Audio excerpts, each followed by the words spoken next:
وبركاته.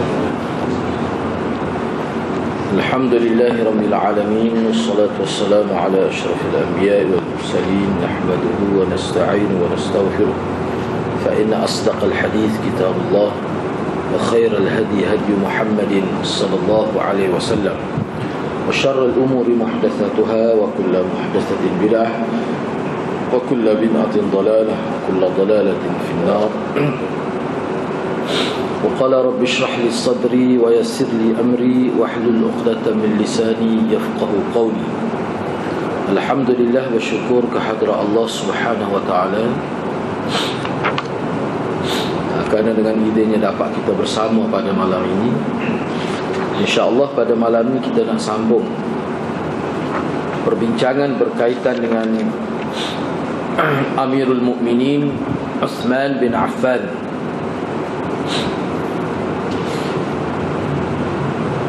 Sebelum ini kita telah sebut tentang fadail, tentang kelebihan-kelebihan Sayyidina Uthman ibn Affan radhiyallahu anhu. InsyaAllah pada malam ini kita nak sambung pula tajuk Al-Bay'atu lidhin nurain wal-ittifaqu 'alaiha. Bai'ah yang dilakukan atau yang diberikan oleh para sahabat radhiyallahu anhum kepada Dhin Nurain, orang yang memiliki dua cahaya, orang yang memiliki dua cahaya mata Rasulullah sallallahu alaihi wasallam, iaitu Sayyidina Uthman, dan ittifaq para sahabat melantik beliau menjawab jawatan khalifah selepas kewafatan Sayyidina Umar bin Al-Khattab. Jadi perbincangan kita pada malam ini kita fokuskan secara khusus berkenaan dengan bai'ah para sahabat radhiyallahu anhum selepas wafat Sayyidina Umar. Kita akan bincang dari sudut riwayat yang menyebutkan bahawa para sahabat sebulat suara, hatta Sayyidina Ali sendiri melakukan bai'ah kepada Sayyidina Uthman ibn Affan. InsyaAllah dalam beberapa riwayat ini kita dapat melihat dengan jelas bagaimana kedudukan umat Islam selepas kewafatan Sayyidina Umar. Betapa tenangnya umat Islam pada waktu itu, dan betapa jelasnya mereka akan kelebihan orang-orang yang rapat dengan Rasulullah sallallahu alaihi wasallam. Betapa telitinya mereka, betapa takutnya mereka kepada Allah Subhanahu wa taala dalam urusan pemerintahan. Misalnya riwayat daripada Umar bin Maimun. An Umar bin Maimun annahu lamma tu'ina Umar radhiyallahu anhu qalu lahu usi ya amiral mu'minin istakhlif qala ma ajidu ahaqqa bihadha al-amr min ha'ula'i an-nafari aw ar-rahti alladhina tuwfiya Rasulullah sallallahu alaihi wasallam wa huwa anhum radin fasamma Aliyan wa Uthman wa Talhah wa Zubair wa Sa'dan wa Abdul Rahman. Diriwayatkan daripada Umar bin Maimun, apabila Sayyidina Umar bin Al-Khattab ditikam pada waktu subuh oleh Abu Lu'lu'ah itu radhiyallahu anhu, Umar radhiyallahu anhu, maka para sahabat berkata kepada Sayyidina Umar. Jadi sahabat cadangkan kepada Sayyidina Umar supaya Sayyidina Umar berwasiat berkenaan pelantikan pengganti beliau selepas kewafatan beliau. Tentukan selalulah siapa dia yang akan menjawab jawatan tertinggi dalam kerajaan Madinah pada waktu itu. Jadi para sahabat minta Sayyidina Umar namakan calon yang akan menjawab jawatan khalifah selepas kewafatan beliau. Sebab sahabat minta begitu kerana dia tengok keadaan Sayyidina Umar ni sangat kritikal. Bila dia kena tikam itu 3 hari darah tetap terus mengalir daripada perut dia. 3 hari tak berhenti darah.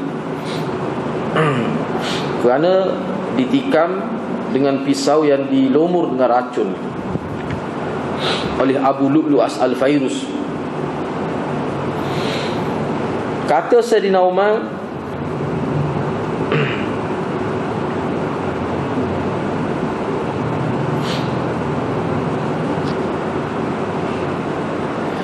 Sayyidina Umar kata, aku tidak jumpa lah, aku tidak dapati ada orang yang lebih berhak, yang lebih layak dengan jawatan ini daripada sekumpulan orang yang mana mereka bila wafat Rasulullah sallallahu alaihi wasallam, Rasulullah wafat dalam keadaan Rasulullah redha kepada mereka. Jadi aku kalau nak suruh aku sebut nama, aku tak akan sebut dah orang lain, kecuali beberapa orang yang aku tengok mereka ini sangat disayangi oleh Rasulullah sehingga Rasulullah sallallahu alaihi wasallam wafat, menghembuskan nafas yang terakhir. Lalu Sayyidina Umar menyebutkan nama Sayyidina Ali, Uthman, Talhah bin Ubaidillah, Zubair ibn al-Awwam, Sa'ad bin Abi Waqqas dan Abdul Rahman bin Auf. Ini 6 orang sahabat yang disebut oleh Sayyidina Umar. Kalau nak pilih sebagai pengganti dia, pilih antara 6 orang ni lah. Dia tidak tentukan seorang sebagai pengganti dia, sebagai wasiat, tetapi dia sebut nama sebagai cadangan. Kemudian kamu bincanglah di kalangan puak-puak kamu. Jadi nama yang disebut oleh Sayyidina Umar sebagai cadangan: Ali bin Abi Talib, Uthman ibn Affan, Talhah bin Az-Zubair, Talhah bin Ubaidillah, Zubair ibn al-Awwam, Sa'ad bin Abi Waqqas dan Abdul Rahman ibn Auf.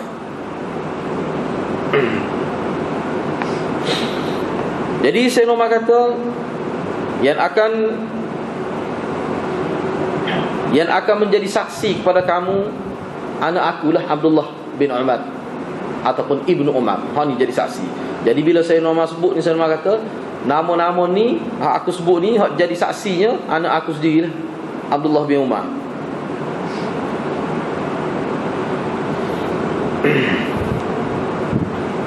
Jadi dia ni tak perlulah, dia ni tak payah beri apa-apa jawatan.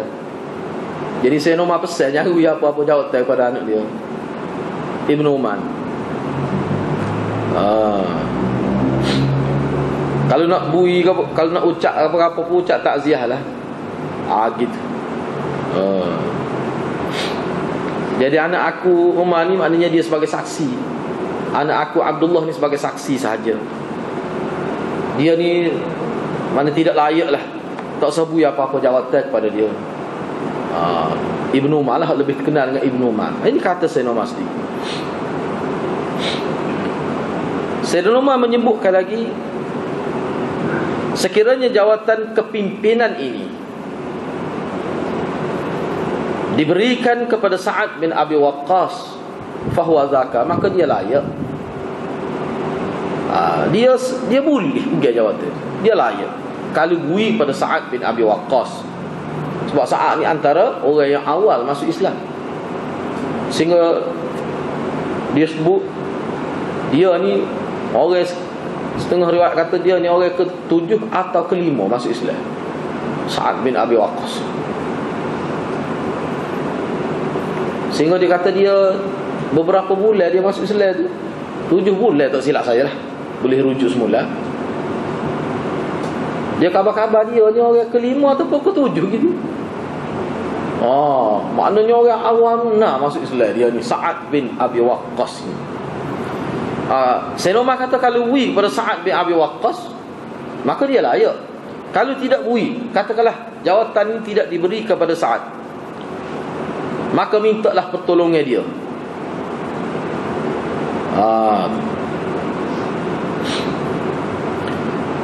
Mintalah pertolongan dia.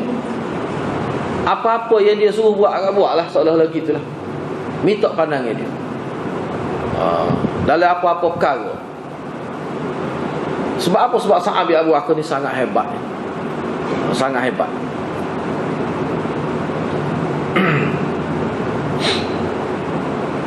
Kerana aku tidak nampak lah, kerana sesungguhnya aku lam u'izza lahu an ajzin wala khiyanah. Kata Sayyidina Umar, aku tidak nampaklah ada pada manusia yang bernama Sa'ad ni kelemahan dan khianat, tak ada. Setakat yang aku kenal Sa'ad bin Abi Waqqas, tidak ada sifat lemah pada dia. Memanglah Sa'ad bin Abi Waqqas ni kita akan jumpa akan datang. Bayu data dia, siapa Sa'ad bin Abi Waqqas? Sa'ad bin Abi Waqqas sungguh seorang sahabat Nabi yang sangat hebat.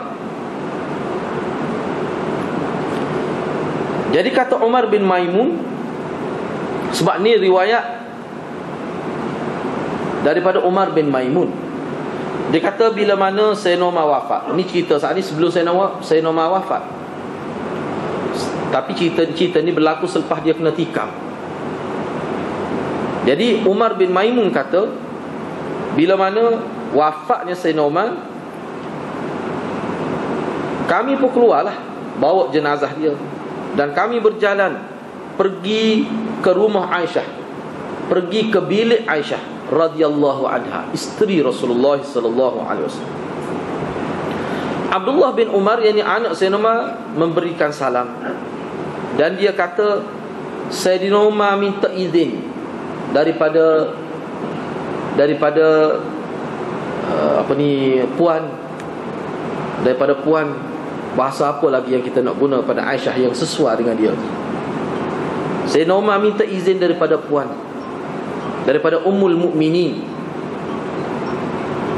untuk dia dikebumikan di sisi Rasulullah sallallahu alaihi wasallam. Sebab Sayyidina Umar ni sebelum dia mati, dia sebut pada anak dia Abdullah bin Umar, kalau dia mati minta izin dengan Aisyah supaya dia dikebumikan di sisi Rasulullah sallallahu alaihi wasallam. Jadi bila dia wafat, maka sahabat Nabi bawalah dia, mayat jenazah dia tu, pergi ke rumah Aisyah, ke bilik Aisyah. Kerana kubur Nabi lah ni tu, Sayyidina Abu Bakar ada situ, Nabi ada, Sayyidina Umar tu, itu bilik Aisyah, bilik tidur Aisyah.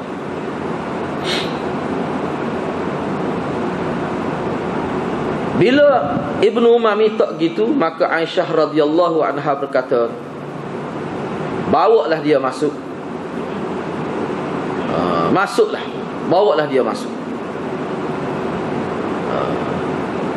Maka dibawalah dia masuk dalam bilik Aisyah tu, dan dia diletakkan dalam bilik Aisyah tu di samping dua sahabatnya.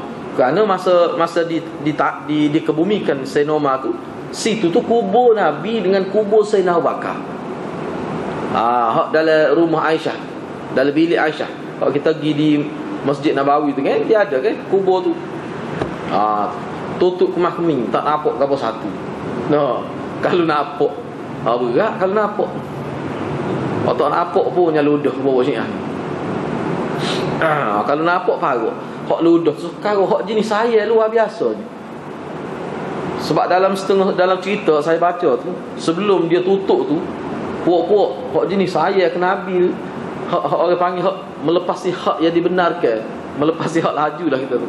Dia pergi khabak, dia pergi ambil debu-debu di kubur Nabi, buh dalam poket, macam-macam dia buat benda khurafat itu.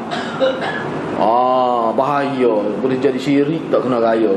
Nak klik kapur ni, awak klik kapur, kalau dia nyedar tanah kubur Nabi, agak-agaknya awak geli.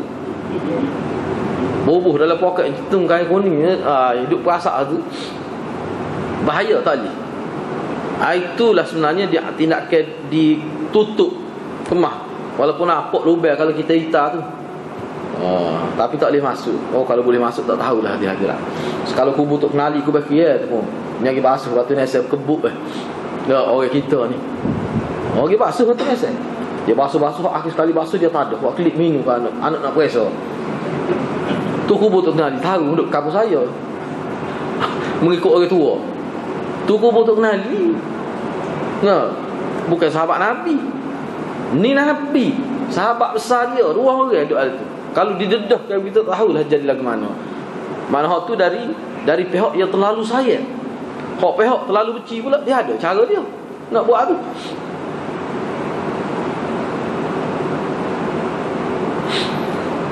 Seterusnya, apabila selesai dikebumikan Sayyidina Uthman, maka berhimpunlah para sahabat.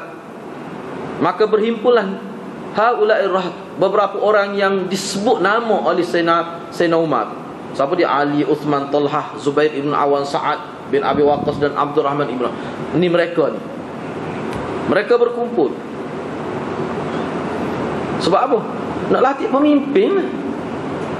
Dah Amirul Mukminin mati dah ni. Kata Abdurrahman bin Auf. Abdurrahman ni salah seorang, ni dalam riwayat ni. Abdurrahman bin Auf kata, sebab dia ni salah seorang calon yang kira-kiranya naik nama lah dalam pencalonan itu untuk menjawab jawatan Amirul Mukminin. Kata Abdurrahman cadangkan. Abdurrahman kata, ij'alu amrakum ila thalathatin minkum. Ginilah, kamu pilih daripada 3 orang dari kalangan kamu ni. Kamu tentukan daripada 6 orang ni 3 orang dari kalangan kamu untuk menjawab jawatan ni. Mana dia pekecil. Kalau asal-asalnya nak lawan 6 penjuru. Asal-asalnya. Kata Abdurrahman, ginilah, kita kecil lah sikit, kita lawan 3 penjuru sudahlah. Itu cadangan Abdurrahman. Mana dia tarik diri petai lagi. Sebab dia tengok depan dia ni orang luar biasa, bakal ni hebat-hebat. Ginilah dia kata, kira ginilah, daripada 6 orang ni kita kecil biar jadi 3 penjuru. Kita tanding lah, biar masyarakat Madinah pada waktu tu pilih di kalangan 3 orang dari kalangan kamu. Kata Zubair ibn al-Awwam, Az-Zubair ibn al-Awwam,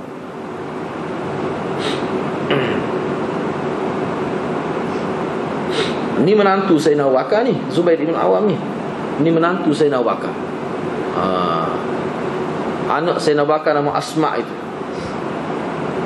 Ni Zubair ni.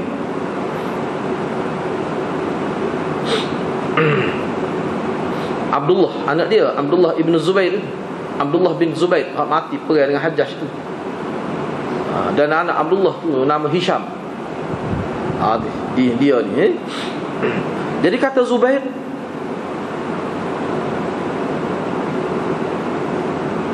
dia kata, qad ja'altu amri ila Ali. Saya berikan hak saya, kerana saya dicalonkan untuk menjawab jawatan khilaf. Salah seorang daripada orang. Ginilah, saya tarik diri, saya letak kedudukan saya ni kepada Sayyidina Ali. Mana saya minta orang-orang yang nak sokong saya, dia sokong Sayyidina Ali lah. Gitu. Saya tarik diri. Tetapi kalau ada siapa-siapa nak sokong saya sendiri saya sokong Sayyidina Ali. Maknanya saya tarik diri. Dia nak kecil dia punya saiz perlawanan itu, kira-kiranya gitulah. Kata Talhah, yang juga salah seorang yang dicalonkan untuk menjawab jawatan Amirul Mukminin. Kata Talhah pula, dia saya pula ni, saya beri pada Uthman. Mana siapa-siapa nak sokong saya tarik diri, tapi dia boleh sokong Sayyidina Uthman. Gitu. 2 orang. Kata Sa'ad bin Abi Waqqas pula, dia kata, saya tarik diri juga, tetapi siapa-siapa yang nak sokong saya, dia sokong Abdurrahman lah, kerana saya sendiri akan mencalonkan Abdurrahman bin Auf. Jadi makna hak tanding asalnya 6 orang jadi 3 orang. Siapa dia? Ali, Uthman dan Abdurrahman bin Auf.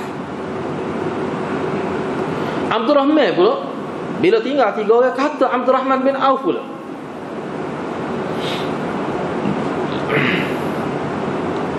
kata Abdurrahman, dia kata ginilah, dia kata, kita kira 2 orang sudah. Ni saya terjemah secara rekah, mudah nak mudah. Kalau baca sesuai jadi panjang. Ginilah, dia kata, kamu berdua lah, yakni Ali dengan Uthman, untuk pegang jawatan ni, aku serah pada kamu berdua. Siapa dia nak tarik diri? Aku tentu dah tarik diri. Di antara 2 ni, siapa dia nak tarik diri? Mana kita akan berikan kepada dia jawatan ini. Wallah, dia pasti, dia orang yang bertanggungjawab, dan dia akan bela Islam. Lihatlah hendaklah dilihat kepada kelebihan mereka. Tengok kelebihan mereka dua orang. Mana paling lebih, kita pilih satu. Mana daripada ni orang tiga, kemudian Abdurrahman bin Auf tarik diri, akhir sekali Sayyidina Ali dengan Sayyidina Uthman ibn Affan. Gitu cerita dia. Bila Abdurrahman bin Auf kata gitu, kedua-dua calon ini, yakni Sayyidina Ali dengan Uthman ni pun diam, tak terkata apa, senyap, senyap, tak kata apa-apa. Asalnya. Lalu lalu Abdurrahman bin Auf pun kata lagi, kamu berikan kepada Ali, kamu letakkan jawatan kepimpinan kepada Ali. Mana kalau kamu letakkan jawatan kepimpinan ini kepada Ali, supaya tidak berpindah, supaya tidak hilang kelebihan kamu. Ni khususnya kepada puak-puak yang sokong Sayyidina Ali lah. Orang-orang khususnya Bani Hashim, keluarga Rasulullah. Moga Sayyidina Ali ni keluarga Rasulullah, sepupu Rasulullah. Gitulah kiranya.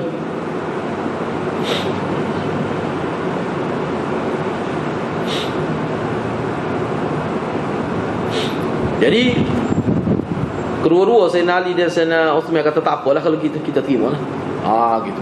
Lalu Abdurrahman bin Auf pegang tangan salah seorang daripada mereka berdua. Jadi hak dia pegang mula-mula Sayyidina Ali. Dia katalah, maka bila dia pegang tangan Sayyidina Ali, Abdurrahman bin Auf kata, engkau wahai Ali mempunyai kedudukan yang rapat, kedudukan kekeluargaan dengan Rasulullah sallallahu alaihi wasallam, dan antara orang yang mula-mula memeluk Islam di kalangan lelaki.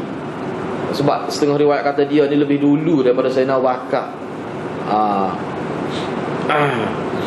Tapi setengah riwayat kata Sayyidina Abu Bakar dulu. Setengah ulama kata kalau hak kira orang luar, hak tidak anak beranak Nabi, Sayyidina Abu Bakar dulu lah.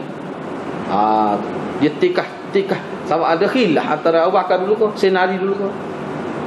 Gitu. Tetapi dalam riwayat sebut, bila Nabi kemukakan Islam, Sayyidina Ali ni bila Nabi sebut pada dia dakwah dia supaya masuk Islam, dia tidak terima selalu masa tu. Rasanya dia, tapi dia terima dalam sehari yang sama, tapi dia tak terima selalu. Beza dengan Sayyidina Abu Bakar. Bila Nabi sallallahu alaihi wasallam rakyat dia tentang Islam, dia terima selalu. Dia tidak kata tengoklah lepas Zuhur nak mikir klik-klik mikir. Tak ada Sayyidina Abu Bakar. Ini kelebihan dia. Tu. Sebab Sayyidina Ali tak masuk Islam juga, tapi bila Nabi sebut, dia tidak masuk selalu. Ada riwayat kata dia masuk alah petai sikit. Riwayatnya awal lagi, hari yang sama. Tapi Sayyidina Abu Bakar tak. Sehingga Nabi sebut dalam hadis, kamu semua ni, Nabi kata kepada sahabat-sahabat dia, Sayyidina Abu Bakar seorang bila aku rakyat Islam pada dia terima selalu. Tak ada kata nengung-nengung mikir-mikir, tengoklah hati lepas makan nasi lauk kita kira lah lagu mana. Atau lepas maya lepas pasar ke bodoh. Tak ada. Terima selalu. Orang lain Nabi kata kalau bila aku sebut Islam pada dia, walaupun masuk Islam, tapi kadang-kadang ambil masa sehari dua, ambil masa berbulan, ambil masa setahun. Mana ambil masa mikir. Saya nak bakar dak. Bila Nabi ayat Islam pada dia, terima lagi. Selalu terima.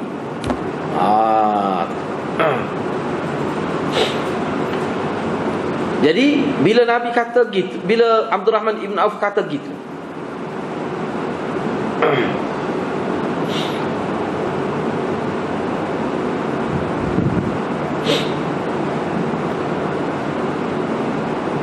sebagaimana engkau tahu, ni Nabi kata pada Sayyidina Ali lah. Seperti mana engkau tahu lah.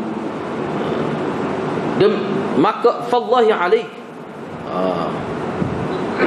seperti mana engkau tahu,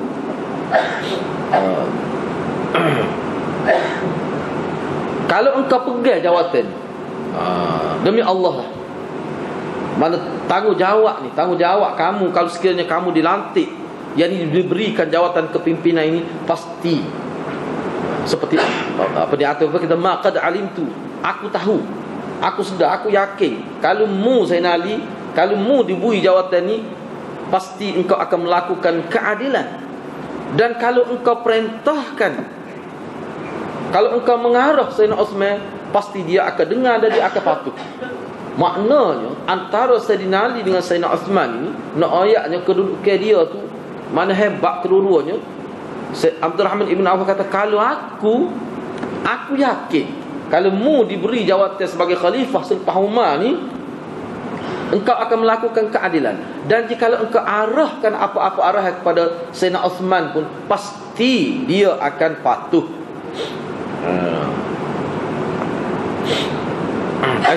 Apa ni?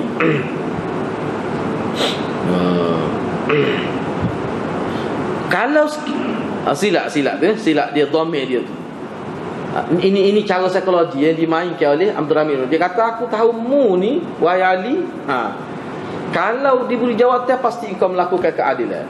Dan mu ni, kalau sekiranya Sayyidina Osman lah diberi jawatan dan dia perintah engkau atas dasar dia ketua tertinggi, pasti engkau akan dengar dan engkau akan patuh. Aku tahu.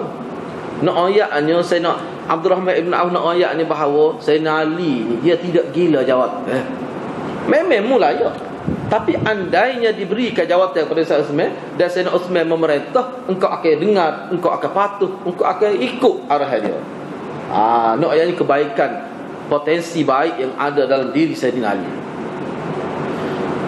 Kemudian Abdul Rahman Ibn Auf lepas tangan Sayyidina Ali dan dia pegang pula tangan yang seorang lagi. Yang ni tangan Sayyidina Osman lah, pegang tangan Sayyidina Melaka. Dia pun kata gitu juga pada Sayyidina Osman. Supaya dia kata pada Sayyidina Ali, dia kata, aku yakin wahai Osman, bahawa engkau ni layak dengan jawatan ini. Dan kalau sekiranya diberi jawatan kepada engkau, pasti engkau akan berlaku adil. Dan engkau ini walaupun engkau layak, kalau jawatan diberi pada Sayyidina Ali pun, dan bila Sayyidina Ali memerintahkan engkau sesuatu perintah, pasti engkau akan dengar dan engkau akan patuh. Nak ayat Sayyidina Osman pun serupa Sayyidina Ali, jenis pada patuh pada pemimpin. Tidak ada orang panggil gila kuasa tu, tak ada. Ni dua orang ni, calon yang terakhir, kira-kira dua orang ni. Jadi bila mana masing-masing pun sudah memahami perjanjian tu, ni maknanya nak ayat janji. Sekali ni kita ada dua orang. Ni nak suruh faham dia punya teks ini, takut tak faham. Bila sekali ni daripada 6 orang, akhir sekali tinggal 2 orang. Jadi hak jadi pengadil siapa dia, kira-kira nak menyelesaikan masalah. Abdul Rahman Ibn Auf mula-mula pegang tangan Sayyidina Ali. Dia ayat Sayyidina Ali memang layak, kalau dia diberi jawatan pasti dia melakukan keadilan. Tetapi andainya kalau jawatan ni diberikan kepada Sayyidina Osman dan Sayyidina Osman memerintah, aku yakin kamu akan ikut Sayyidina Osman. Bila dia lepas tangan Sayyidina Ali, mana ini satu perjanjian. Sayyidina Ali terima lah. Sayyidina terima. Pegang tangan Sayyidina Osman pula. Engkau pun wahai Osman memang layak dengan jawatan khalifah ni, dengan jawatan Amirul Mukminin ni. Kalau diberi jawatan pasti engkau berlaku adil. Kalaulah jawatan ni diberi pada Sayyidina Ali pun, pasti engkau akan taat, pasti engkau akan patuh pada Sayyidina Ali. Mana kedua-duanya setujulah. Tak apa, kalau latih kita akan berlaku adil. Kalau latih kita pun, kita akan patuh pada orang yang dilantik. Masing-masing setuju. Maka Sayyidina Osman pun, maka Abdul Rahman Ibn Auf mengangkat tangan, irfa' yadak ya Osman. Maka kata Abdul Rahman Ibn Auf, angkatlah tangan engkau wahai Osman. Lalu Abdul Rahman Ibn Auf melakukan bai'ah kepada Sayyidina Osman untuk menjawab jawatan Amirul Mukminin. Maka Sayyidina Ali apabila dia tengok Abdul Rahman Ibn Auf melakukan bai'ah, yakni melantik secara rasmi. Sebab gini, sebab Abdul Rahman Ibn Auf dalam riwayat lain, dia diamanahkan oleh masyarakat sahabat di Madinah tu untuk menentukan di antara dua orang ni. Jadi suatu kepercayaan yang diberikan kepada Abdul Rahman Ibn Auf. Mana besar peranan Abdul Rahman Ibn Auf. Sebab tu kita kata Abdul Rahman Ibn Auf ini besar tak besar secara tu lah dia ada peranan dia dalam pelantikan khalifah. Syiah kata Qarun umat ini. Qarun dia kata. Jenis kaya tapi kaya lupa diri. Dia kata pada Abdul Rahman Ibn Auf.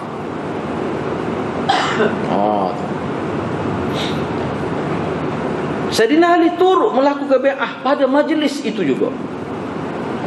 Dan seluruh penduduk Madinah membai'ah kepada Sayyidina Uthman Ibn Affan. Sayyidina Ali sendiri. Dan hak ni, riwayat ni terdapat dalam kitab Bukhari benar. Ni tak jelas. Tak ada seorang pun bantah sebenarnya. Diriwayatkan bahawa masyarakat sahabat keseluruhannya yang ada pada ketika itu, mereka berhimpun 3 hari. Berhimpun maksudnya, ni sahabat-sahabat Nabi hok besar-besar lah, orang panggil ahlul halli wal iqd. Orang yang ada autoriti, ahli majlis mesyuarat lah. Bukan masyarakat awam tu, tidak. Mana sahabat-sahabat yang dikira mempunyai kedudukan di dalam masyarakat, 3 hari bicara dengan Abdul Rahman ibn Auf. Sebabnya calon hak tinggal, hak kekalnya 2 orang je, Sayyidina Ali dan Sayyidina Uthman. Jadi diberi kita kata diberi kepercayaan kepada Abdul Rahman untuk dialah yang menentukan siapa di antara 2 orang yang akan menjawab jawatan khalifah. Bila Abdul Rahman ibn Auf kata orang ni dan dia bai'ah pada orang ni, maka sahabat lain janji dia akan ikut Abdul Rahman ibn Auf. Jadi Abdul Rahman ibn Auf bila dia nak tentukan antara Umar dan antara Uthman dan Ali, dia ambil masa berhari-hari. Orang panggil buat pengutan suara lah, tengok masyarakat Madinah lagu mana, nak ke siapa, nak ke Ali ke nak pada Uthman. Dan dia berbincang dengan sahabat-sahabat besar 3 hari bincang saja. Mereka bermusyawarah dengan Abdul Rahman ibn Auf. Maka keputusan yang dibuat oleh Abdul Rahman bin Auf, dia kata sebenarnya tak ada seorang pun di kalangan sahabat di Madinah tu, tak, semua kata Uthman lebih layak.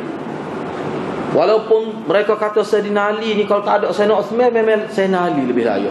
Tapi oleh kerana ada Sayyidina Uthman, hampir keseluruhan kata kena Sayyidina Uthman.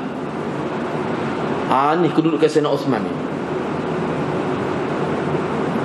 Bila mana Sayyidina Uthman duduk, walamma jalasa Abdul Rahman, bila mana Abdul Rahman duduk untuk melakukan bai'ah kepada Sayyidina Uthman, hamidallah wa asna alaih, lalu dia puji Allah, alhamdulillahi rabbil alamin, wassalatu wassalamu ala asyrafil anbiya. Dia katalah, mana ucapan penunjukan puja Nabi dan selawat, puja Allah, bersyukur kepada Allah, mohon petunjuk dalam menentukan pemimpin, berselawat pada Nabi. Dan dia pun sebut, dia kata mana? Dia kata, saya dapati masyarakat terbanyak di bumi Madinah, mereka tidak mahu melainkan mahu kepada Uthman. Bukan tolak Sayyidina Ali, tidak. Jangan kita faham masyarakat tolak Sayyidina Ali, jangan guna bahasa gitu. Tidak. Sebab dalam kitab dia tidak guna bahasa gitu.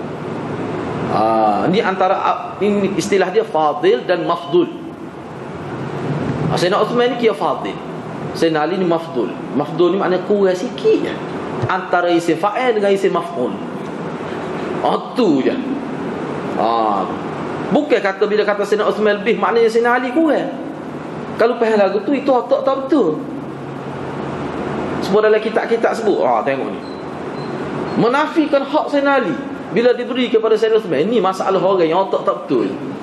Kalau ada yang mikir lagu tu, beri kepada Sayyidina Uthman bukan bermakna Sayyidina Ali lebih. Cuba tengok dalam pemerintah Sayyidina Uthman, Sayyidina Ali ni antara orang yang paling dipercayai oleh beliau. Ni Sayyidina Ali ni orang penting dalam kerajaan Sayyidina Uthman pada waktu itu. Daripada Ibnu Mas'ud radhiyallahu anhu, ini riwayat daripada Ibnu Mas'ud. Ini terdapat dalam kitab Minhajus Sunnah Ibnu Taimiyah, dia sebut. Ini maklumat ni. Sebab Ibnu Taimiyah tekan sangat dalam kitab dia, sebab nak lawan apa Syiah. Sebenarnya dalam kitab dia ni diriwayatkan daripada Ibnu Mas'ud radhiyallahu anhu bahwasanya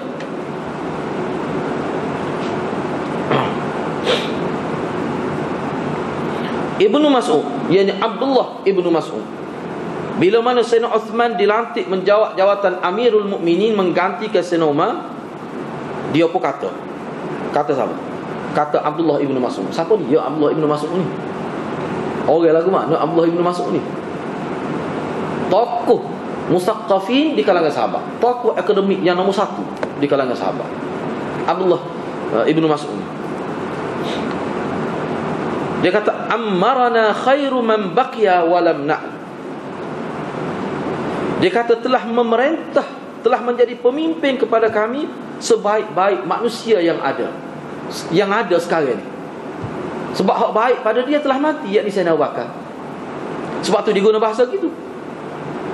Telah memerintah kami, telah menjadi pemimpin kami. Khairu man baqiya, sebaik-baik orang yang ada. Sebab hak ada, hak baik pada dia telah mati, yakni Sayyidina Abu Bakar. Tengok bahasa dia guna. Setakat hak ada ni, dia yang terbaik. Dialah jadi pemimpin kami. Dan kami tidak akan berpaling daripada dia. Kami akan taat kepada dia.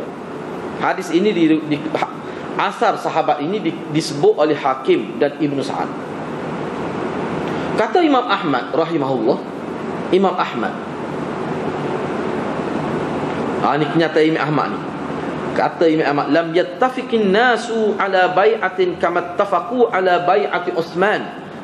Wallahu al-muslimun ba'da tashawurihim 3 ayyam wa hum mu'talifuna muttafiquna mutahabbawna mutawaddawna mu'tasimuna bihablillahi jami'a falam ya'dilu bi Utsman ghairahu kama akhbara bidzalika Abdurrahman bin Auf. Ini kenyataan Imam Ahmad dengan tegas.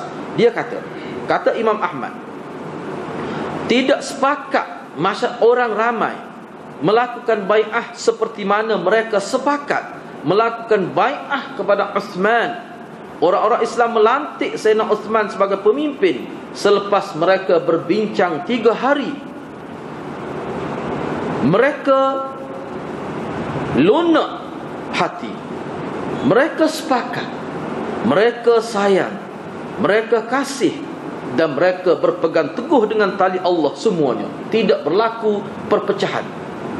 Dan mereka tidak menolak, tidak mencari orang lain melainkan Utsman untuk dijadikan pengganti kepada Sayyidina Umar, seperti mana yang telah disebutkan perkara itu oleh Abdurrahman ibn Auf. Tak ada hadirat.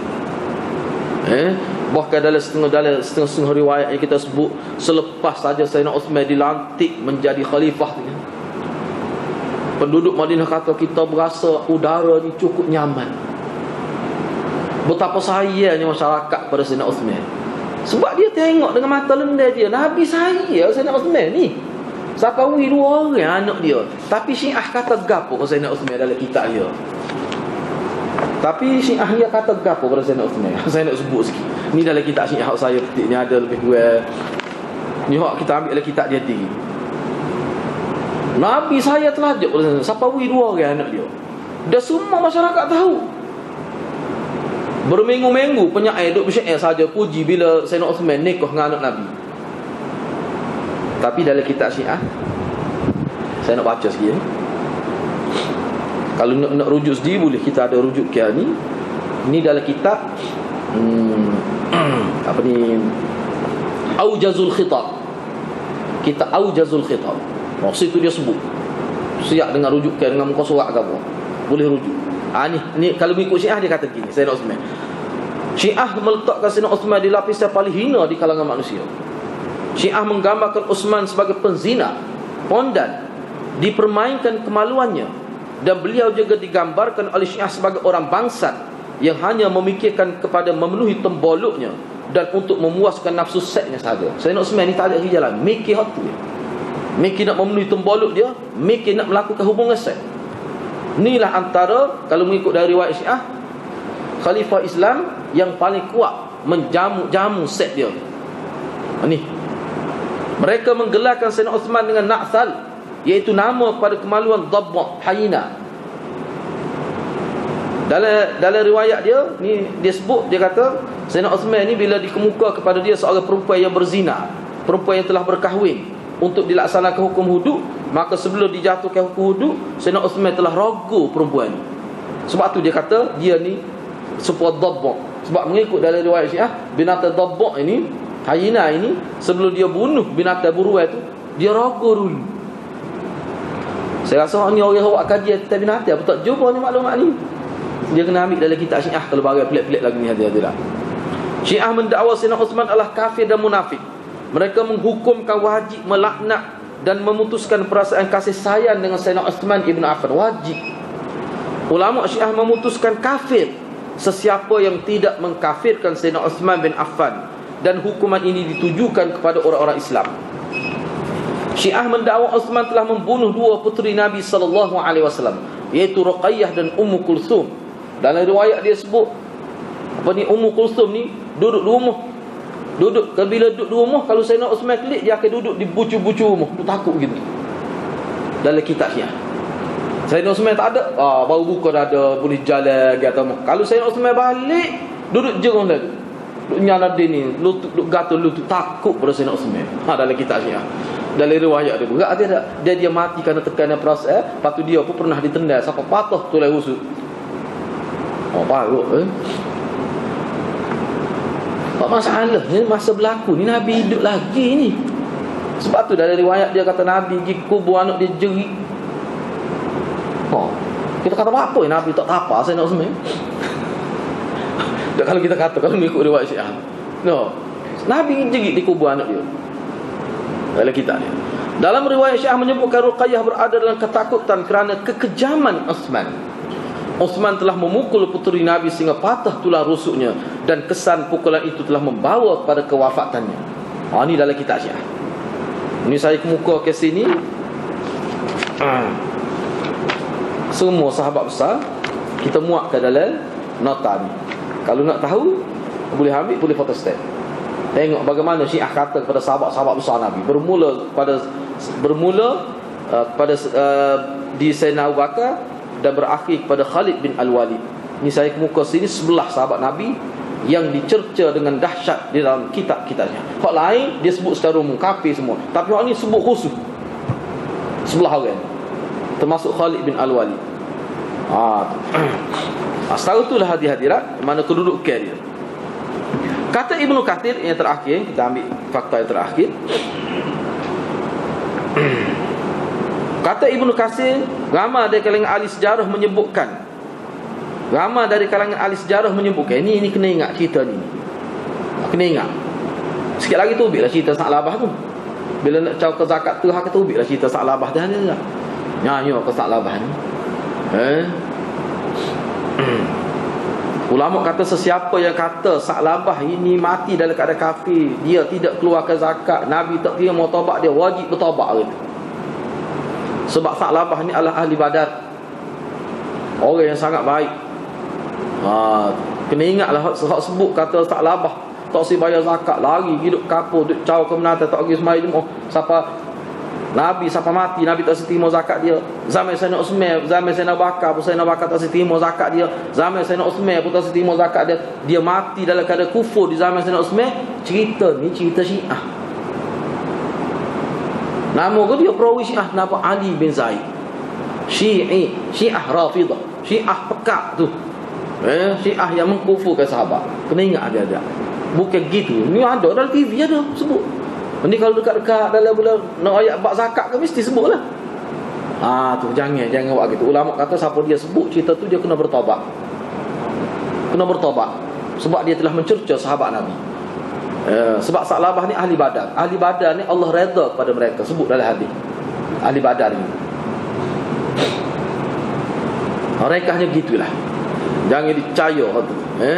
Lepas tu kalau ada, katakanlah ada lah mana-mana ustaz sebut di mikrofon tentang Sa'labah tu, cuba berbincang dengan cara baik.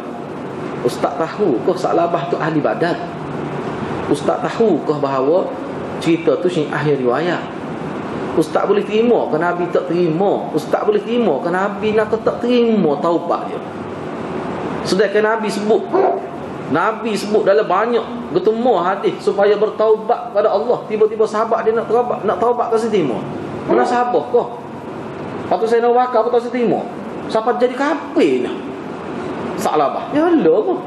Tak nak sabah tu dari segi dirayah. Tak nak sabah. Betul salah dia tidak. Mana kena nasihat lah kalau ada tersilap di kalangan pokok kita. Kalau ada tersilap kecek tu, kena rayak. Wajib rayak. Dia kena biar dia tarik balik. Ustaz kena betul mula lah kalau ada silap kecek lagu tu. Sebab ni bukan main-main ni. Jadi Ibnu Katsir sebut lah ni, contoh ni sirah betul ni contohnya. Betul kan? Banyak di kalangan ramai di kalangan ahli sejarah seperti Ibnu Jarir At-Tabari, dan orang lain lah.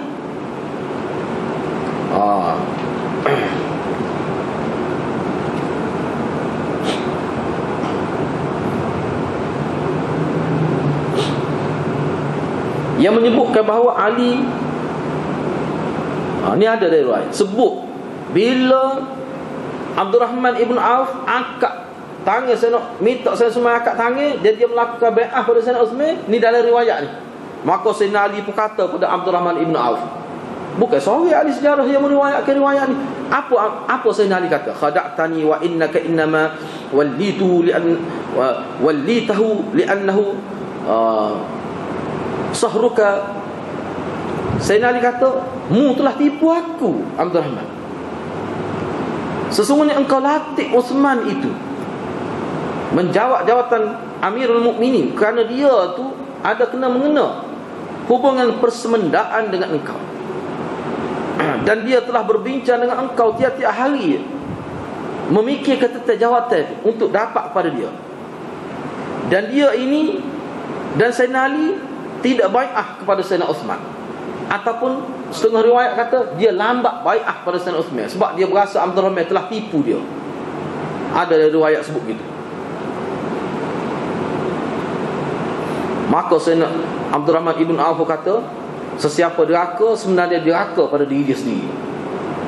Sesiapa yang tidak bai'ah maka dia telah menderhaka kepada Allah. Dia sendiri derhaka pada diri dia. Sesiapa yang menunaikan janji dengan janji yang dia telah memberi perakuan untuk taat janji itu, pasti Allah akan beri kepada dia ajran azimah, mana balasan pahala yang sangat besar.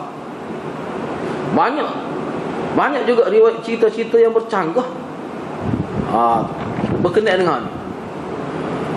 Jadi bak cerita-cerita ni sebenarnya bercanggah dalam riwayat sahih. Sebab hak sahih tadi, hak kata Sayyidina Ali bai'ah kepada Sayyidina Uthman ni hadirat sebut dalam Bukhari nak benar. Jadi jangan tujuan Ibnu Katsir sebut tu, jangan percaya kalau ada cerita-cerita tu. Hak sahihnya hak riwayat dalam kitab Bukhari yang menyebutkan bahawa Sayyidina Ali antara orang yang bai'ah kepada Sayyidina Uthman, bahkan dia orang yang kedua bai'ah pada Sayyidina Uthman selepas Abdul Rahman bin Auf. Bila Abdul Rahman ibn Auf bai'ah pada Sayyidina Uthman, Sayyidina Ali lepas tu bai'ah. Dia orang kedua. Hak ni mana ni? Riwayat ni sahih, duduk dalam kitab Bukhari. Jadi kalau ada dari riwayat-riwayat lain bercanggah dengan hak sahih tu, hadis tu di kios-kios kita temukan, tak boleh terima tu. Ni kata Hafiz Ibn Katsir. Wallahu a'lam. Tubak tu. Jadi selepas ni kita akan bincang pula berkenaan Sayyidina Uthman ni, keadilan Sayyidina Uthman. Dan cerita yang makruf di kalangan sahabat tentang dia, pandangan masyarakat umum tentang dia, kebaikan dia dan hubungan dia dengan masyarakat setara mana. Kita nak tahu juga lebih kurang Sayyidina Uthman. InsyaAllah kita akan bincang di masa lain. Begitulah hadirat gambaran melalui riwayat yang sahih proses pelantikan Sayyidina Uthman sebagai Amirul Mukminin sebaik saja wafatnya Sayyidina Umar bin Al-Khattab. Saya setakat itulah. Billahi taufiq wal hidayah. Wassalamualaikum warahmatullahi wabarakatuh.